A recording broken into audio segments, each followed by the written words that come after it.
Here is a monastery. It took 1 hour 12 minutes to come here from the gate.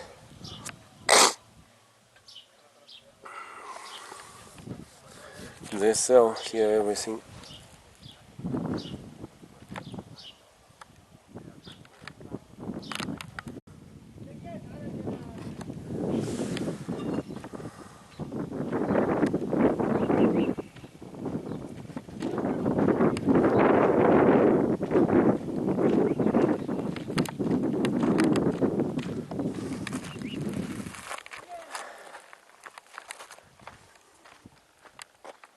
Phenomenal. Yeah.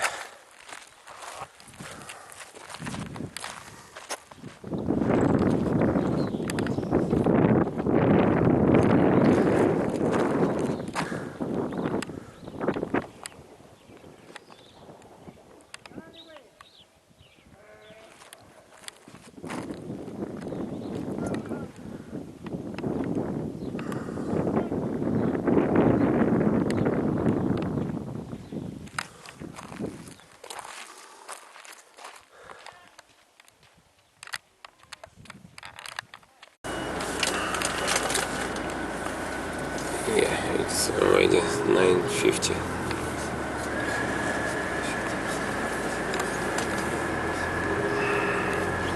Welcome to Jordan.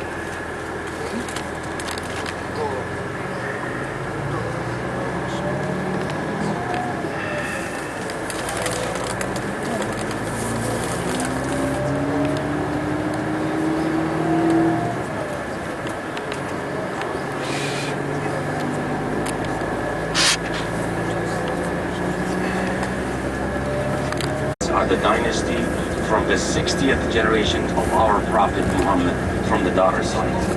Those are the Hashemites, our kings. And rest assured that the king has absolute powers. I mean, this is the word absolute applies to our king. He's everything. That's what it is, and that's how we are, and that's how we will keep it, at least when the region come to their senses for the next 3,000 years. So,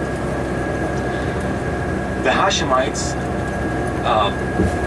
followed a lot of procedures and plugged in so many policies in our laws to improve the quality of the living and have them hold dearly on something that they hold dearly on, which is education. Education was highly emphasized in Jordan for the past almost 40 years. Relative to the size of the population, Jordan has the highest numbers of universities and colleges in the world. Now that's one major key success for Jordanians. If I take you back in the days of 1916, Lawrence of Arabia famed at that time. This is the great Arabian revolt against the Turkish. Now, when the area was liberated from the Turkish, back in 1923, Jordan was established. But what was the illiteracy at the time? 98.7. Uneducated people. Now today it is only 4.3. Now, it is not a secret that I might look Bedouin, but I am Bedouin from the biggest tribe in Jordan, which is 1.3 million people. Jordan has almost 10 million. So, the second major reason is the structure of the society. Jordanians, 92% of our population is Muslim, Sunni only. We don't have the Shiite thing. We'll talk about it, the difference if you need it later on, but it's a big subject.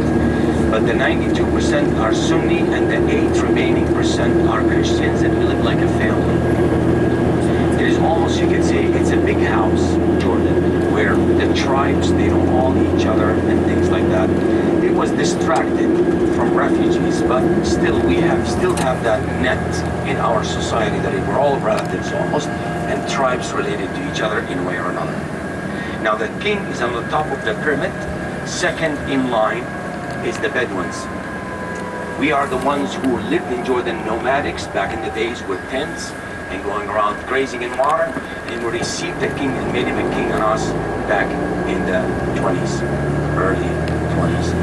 Now, the Bedouins have a special treatment in Jordan. This is basically Jordanians. We wrap on our head the red and quiet. Now, the intelligence are working around the clock, and we are famous in the region to do that. The army is boarding.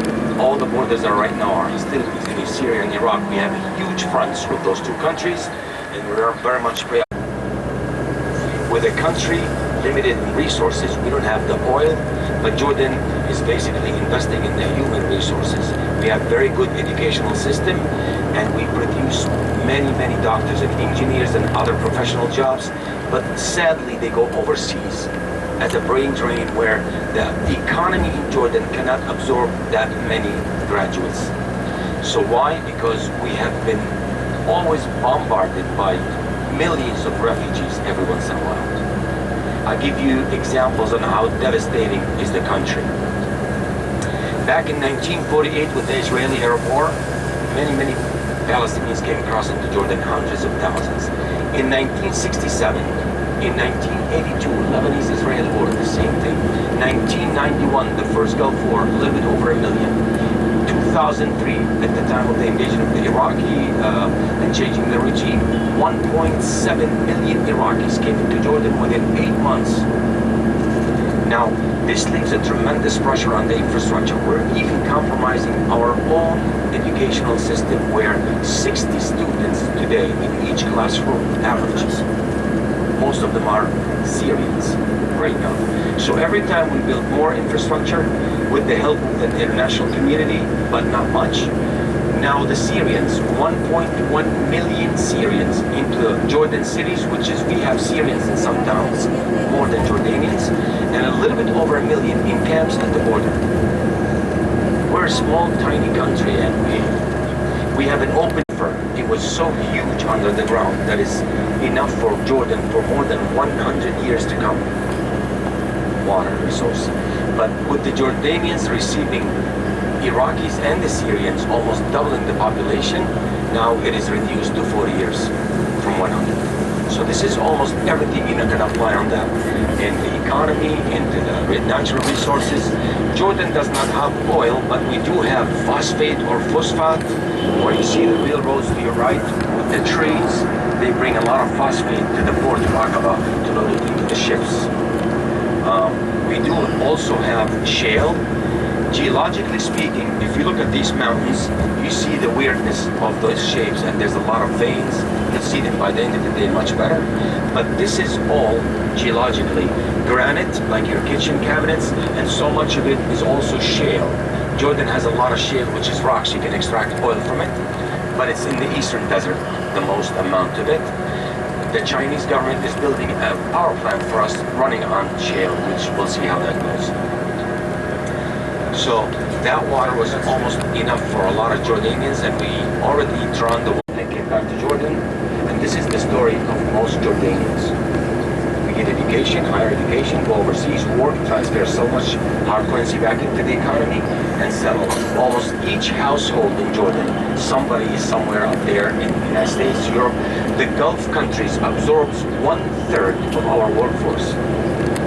All highly professional jobs that we think. We have 1 million Egyptians in Jordan for lower paid jobs. That was created because Jordanians always leave overseas to get jobs, and we need a lot of people for lower paid jobs. The Syrians came in, started to compete with the Egyptians. So some things are working to our advantage, but all these guys need work and school, clinics, hospitals. Education is almost free to all Jordanians. Healthcare is provided for almost 84% of the population. We do have good healthcare system, much cheaper than the States and Europe. You know that. And then, very much, now the king has absolute powers, and he appoints the prime minister, and the prime minister appoints the cabinet, and things goes like this. We have a parliament that explains the highest rate of divorce in the Middle East in Jordan. I'm one of those guys. So,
All right, so these people, the Nabataeans in Petra, were a monarchy. Kings and queens enjoyed some type of democracy and freedom lovers. There were 12 kings, 2 queens over 430 or 40 years. That's the Nabataeans. Now, they lived happily ever after. Prosperity was the war, the expansion, richness, won many wars, until 63 BC. Now, there's a major event took place in the region in 63 BC, disrupted their way of life and threatened their trade. Anybody knows what happened in 63 BC? Judicious. Pompey, Roman emperor, conquered the Near East. Now, these people in Petra were not happy with the Roman move. You know, you have to really carefully calculate what exactly are those people are doing coming into the region. But, you know, eventually the circumstances among the Roman Empire and these people became best friends. And the Nabataeans in Petra were allies. One of the best, and the Romans actually have an umbrella over those people protecting them. Think of the relationship between Israel and the States or Jordan and the States. It's like almost a distinguished relationship. So those people took advantage of the Romans at the time, creating the so-called 10 Decapolis cities. All these Decapolis cities enjoyed self-economy and self-rule in exchange of paying taxes. Petra, Pella, Gadara, Bisan, Damascus, Gerasa, all these are the 10 Decapolis cities. What did the Nabataeans do in Petra? They took advantage of such peaceful time and then basically start to massively do more trade and more trade and more trade. That was the era between 50 BC and 50 AD. In that range of 100 years, the peak, the best time ever for this society was when Jesus Christ was born. Right in that time. The peak, the highest peak for them. And adapt Christianity because it's a massive movement like a tsunami. Could never be stopped. So what they did to revive the Roman Empire from declining, they divided the Roman Empire to East and West, and they finally recognized Christianity as the official religion for the Roman Empire. This was end of an era and a beginning of a new era. The Romans started to retreat from the region, left a huge vacant place. Who fulfilled that gap? The Byzantine or Byzantine era, when people all became Christians. And that's why, guys, when you go in Petra today, there is more than a dozen churches dates back to that era, which is from 350 AD to 550 AD, almost 200 years, 220 years actually. Okay? And that's why at the end of the Byzantine era, Islam starts spreading in the region. In Syria, he heard people talking about hidden city or lost city down in the valleys. He paid money and said, lead me to it. For the first time as a Westerner, Mr. Burckhardt walked into the city of Petra, rediscovering it and advertised it to the Western world. But it was not a massive advertisement, no social media obviously, but another boost came to this city and made it extremely famous. Even beyond to the point of recognition, it was so much. Now, in 1984, Jordan would have paid $10 billion advertisement campaign, and we got it all for free from Indiana Jones movie. Indiana Jones movie took this city, like gave it a boost and left even Earth. Starts skyrocketing. Thousands of people every day comes in. Now, another major event took place where it made the city even more famous when it was named from the new 7 wonders. In 2007, Petra was named from the new 7 wonders, ranked second after Machu Picchu in Peru. In that year, 2008, 9, 10, 11, into 12, no less than 5,000 people every day in the city of Petra. And then all of a sudden hell broke loose. Tried to convince the Bedouins to move out and build them a free settlement. Now these Bedouins, maybe they were good negotiators. They told the government, we will move out with few conditions. First condition, we will never pay taxes. Second condition, no one was allowed to open business inside the city of Petra but themselves. The third condition is a portion of the entry tickets to their families. Did you get the idea how rich they are? And yet, they don't go to school. Any father with 5 kids can go home $3,000 average every day. Can you tell that father to send his kids to school? We're having trouble with those people. It's illegal. They skip classes, they do this, they do that. Basically, the bottom line, when they were back in the 80s, they had little mattresses and little pillows stuffed with a lot of dollars or maybe other currencies, and now it's just a bigger mattress and a bigger pillow. That's the difference. Now, this brings me back to the subject in how to deal with those people and make our life less miserable, cover more ground, and least distraction from those people.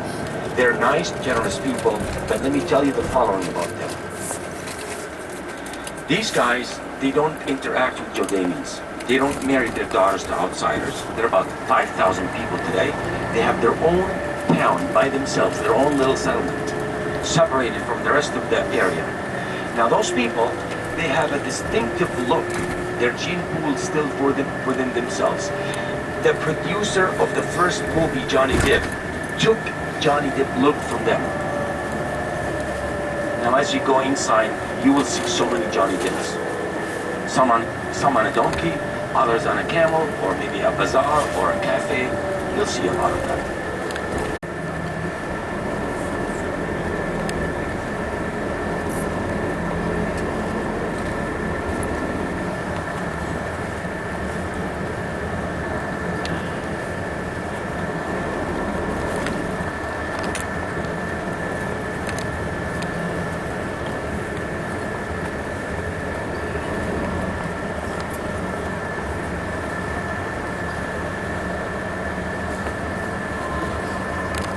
If I didn't say Nizar says, then disregard me. I'm going to offer you a book, a good book with two valuable gifts. That's a sincere offer. As you go back to the visitor center at the end of the day, you can grab it from a place called Jeff's Bookstore. That's sincere, a good book for $14. But other than Nizar says, once I say Nizar says, take me seriously. If I don't, I'll twink my eye and say, disregard me. Have cash, you'll say, oh, I take credit card. You'll see the credit card machine mount on the ass of the jackass, and the Wi-Fi is included. So you can't win with those people if you give them any chance. Just no thanks with a smile. You'll be brilliant. So, as I go into the gate, we're gonna line up 40 people, long line at the gate, and get the ticket one by one. It will be scanned and given to you, scanned and given to you, okay? That's how we're gonna do it. And we're gonna walk after the gate, gather up all together and proceed. As we proceed, some people have the notion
Ouais.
We're getting out of the Requiem.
Very important.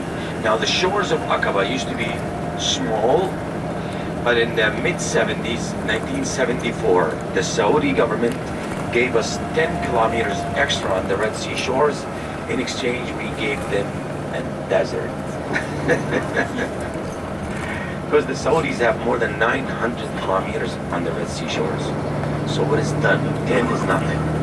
And there's more negotiations to take another 10. That's why this city has beautiful coral reefs and for snorkeling and scuba diving and etc. etc. Now the southern part is much more developed than the northern part. So anything you see in this city is relatively new for the past 20 or 25 to 30 years. This city has the least amount of refugees. Very, very slim amount, as if the government is trying to say this is Jordan without any refugees.